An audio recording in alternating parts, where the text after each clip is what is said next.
নেত্রী আমি ঢাকায় রিক্সা চালাই, আর আমার বাড়ি হচ্ছে লক্ষ্মীপুর। আচ্ছা, রিক্সা চালান কোথায়? ক্লাবের দিকে থাকি, ফেস ক্লাব শাহবাগ। আচ্ছা আচ্ছা, বাড়ি কোথায়? লক্ষ্মীপুরের রামগতি কমলনগরে। আপনি যে 31 কোটি টাকা দিচ্ছেন আমার নদীর পারে। ঢাকাতে 2 কোটি মানুষের বসবাস, তবে ঢাকা শহরের মানুষ এই ইউনুসের যন্ত্রণায়, ঢাকা শহরের মানুষ ঢাকা শহরেই পাত্র বিষাক্ত হয়ে গেছে। আমরা যারা রিক্সা চালাই বা যারা সাধারণ মানুষ, তাদের কাছেও একটা ভোট, আর যারা টাই পড়া তাদের কাছেও একটা ভোট।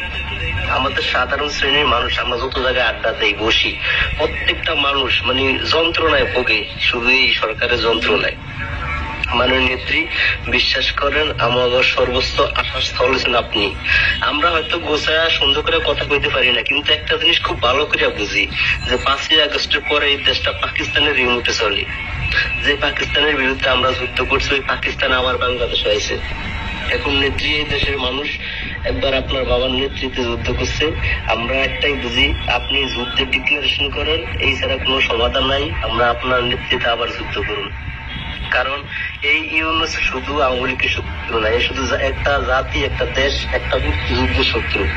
এই সরকারটা আসার পরে 72 সংবিধান ধরলো, তারপরে 32 নম্বর বাড়ি। তার মানে এই সরকারটাই একটা রাজাকারপন্থী সরকার। এই ছোটখাটো কোনো আন্দোলনে এই সরকার কিছু হইব না। নেত্রী, আপনি বিশাল আন্দোলনের ডিক্লারেশন করেন, আমরা সত্যি এই দেশের লুঙ্গি পরা মানুষগুলোর সামনে লেগে থাকুন। আমরা আছি সব সময়, কারণ আমরা আপনার শাসনে খুব বিশ্বাস করি, আর আমরা আপনার শাসন আমল খুব ভালোবাসি। আপনি সত্যি সাধারণ মানুষের নেতা, এটাই বারবার প্রমাণিত। আমরা এখন যে বিপদে ঢাকা শহর আছি, দেশটা এমন একটা অবস্থা যেন দেশে কোনো বাপ মা নাই, মানে একটা মেরুদণ্ডহীন সরকার।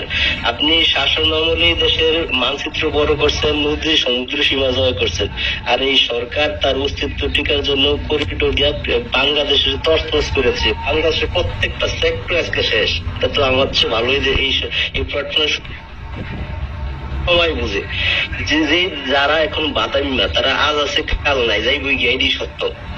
এখন আমার দেশটা তো ওরা বেঁচে যায় গিয়া, যে এই সরকারের শাসন আমলে দুর্নীতি আর দর্শন 5G গতিতে চলে, ওটা তো কোনো সরকারই না। এই সরকারটা একদম মানুষের উত্তর কোরিয়ার মতো শাসন করিয়া জোর করে চাপায় শাসন করে, মানুষ দম হালায় কিছু করতে পারে না।